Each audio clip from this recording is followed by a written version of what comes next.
Welcome back YouTube, you have Ahmed again from In-Depth Tech Reviews, and this is my second video about the Camera PX app. And as you may know, this is a modded version of Gcam that has a lot of features that are not included in the stock Gcam. And I talked about these features and how to download the app in my previous video that you can check by clicking the card showing now on the screen or the link in the description below. In this video, I'm gonna put those features into action to see if they really make a difference in photos quality. But before getting started, let's make sure to subscribe and hit the bell icon to get notified every time I post a new video. So let's jump in.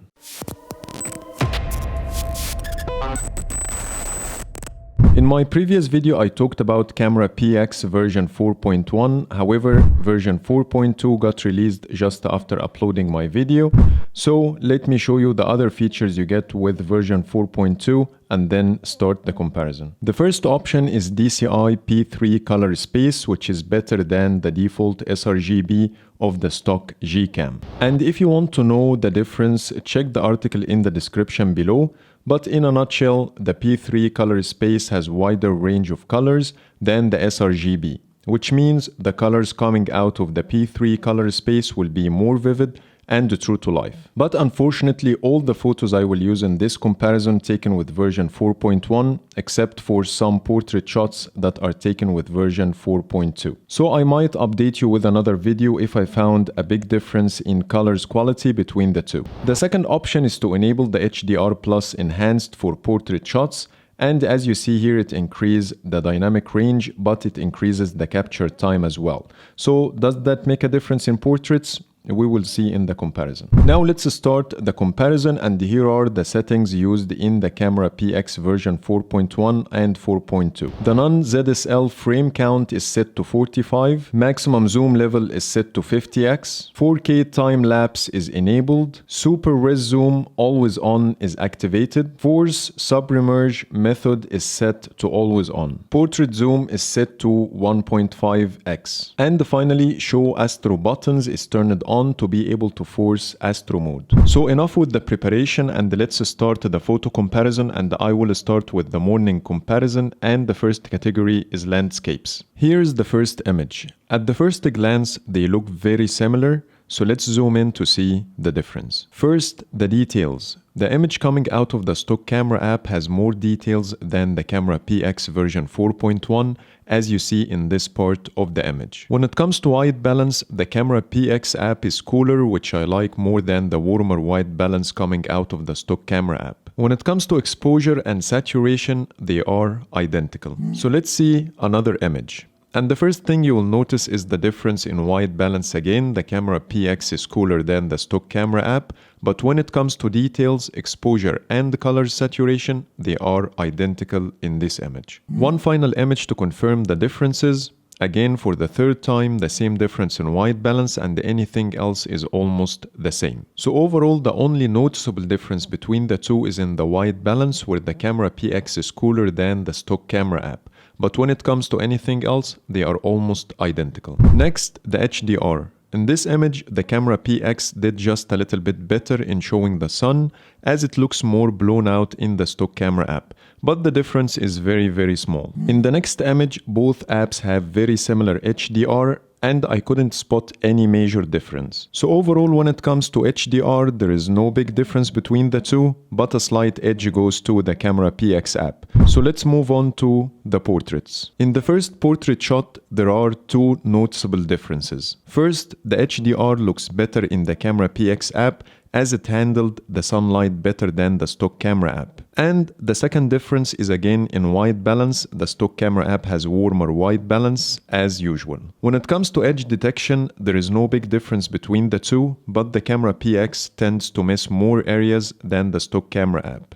But you will never notice the difference without digging really deep into the two images. When it comes to details, the stock camera app looks more detailed, but the Camera PX looks less noisy. And it's obvious that the Camera PX is using software sharpening more, and that because of the always-on super res zoom.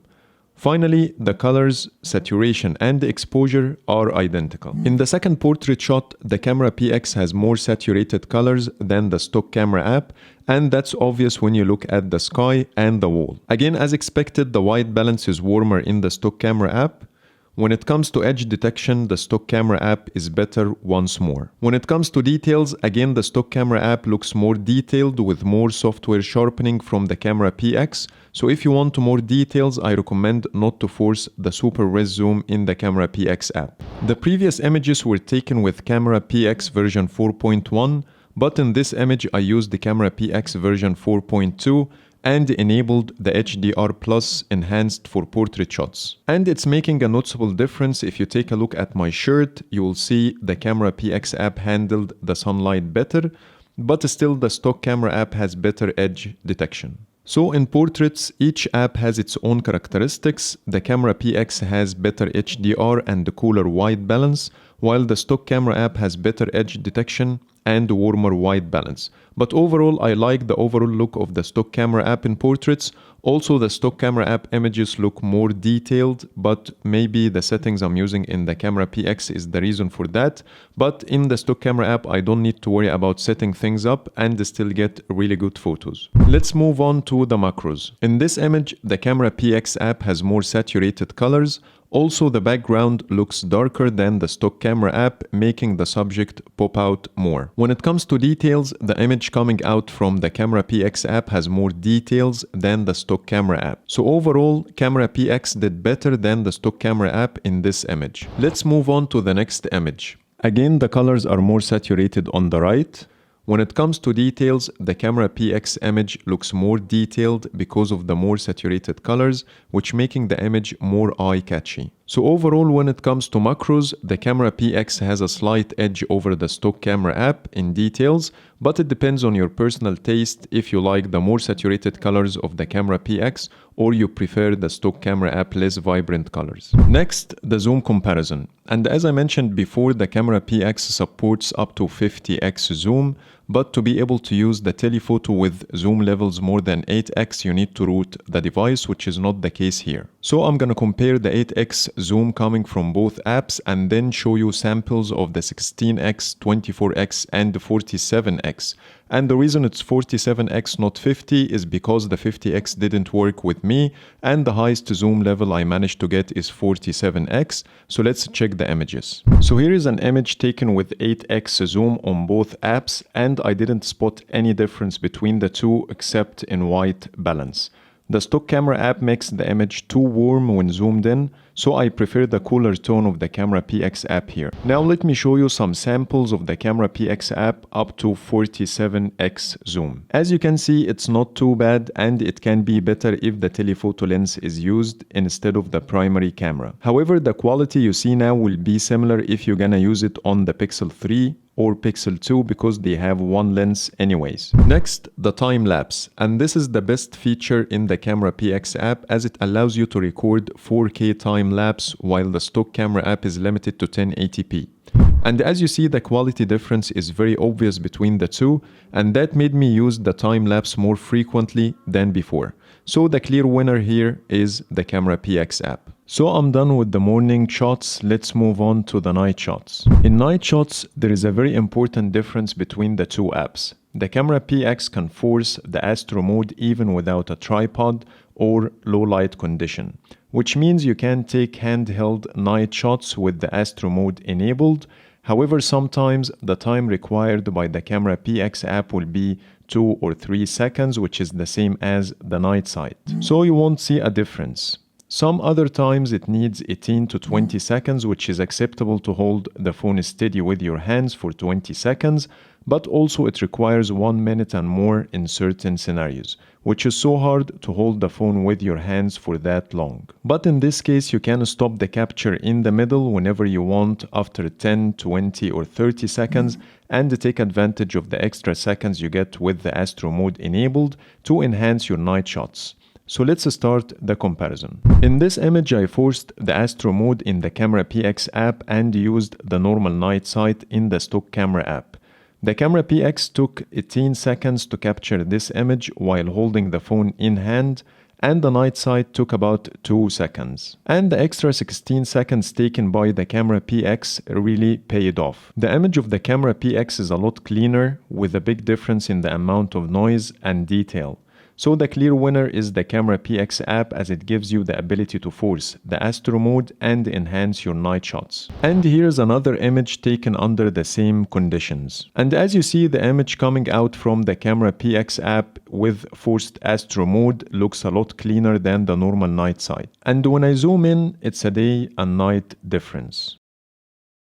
But what about the Astro mode enabled in both apps? Here I used a tripod with both apps to be able to activate the Astro mode in the stock camera app. And there is a big difference between the two apps in the white balance. The Camera PX produced a lot cooler image, which I like a lot more than the warmer tone coming out of the stock camera app. However, when it comes to the stars, I see more stars showing in the image coming out from the stock camera app. And when it comes to details, they are identical. So each app was better than the other in certain areas, so I will call this one a draw. Here's another image that shows the difference in white balance, so it depends on your personal preference if you prefer the warmer or cooler white balance. And again, the amount of stars are more in the stock camera app. And when it comes to night sight versus night sight, they are identical. There is no difference between the two. Finally, the zoom comparison at night. In this image, both apps were set to 8x zoom, but the big advantage of the Camera PX app is the ability to force the Astro mode. So in this image, I forced the Astro mode in the Camera PX app and the night sight in the stock camera app. And there is a big difference in the amount of details and noise, so the image coming out of the Camera PX app is a lot cleaner and detailed. So let me show you a few images that show the same difference.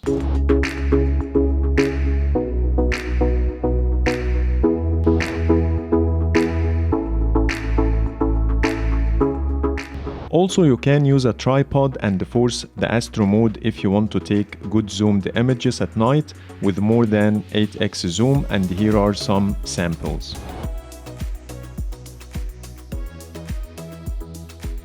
So here I'm done with the night comparison, so let's sum up everything. When it comes to morning shots, there is a slight difference between the two apps that might not give you a strong reason to choose the Camera PX over the stock camera app. However, when it comes to night shots, I will definitely go for the Camera PX app because it allows me to force the Astro mode that can produce less noisy and more detailed night shots. And I personally prefer the cooler white balance in addition to the ability to record 4K time-lapse. Also keep in mind that you can have both apps installed side by side, so you can take advantage of both, which is the same thing I'm doing with my Pixel 4 XL. So please let me know in the comments, would you go for the Camera PX app or you will stick with the stock camera app? So that's pretty much it for today. I hope you like my video, and if you do, please hit the thumbs up and subscribe for more videos. Thank you for watching.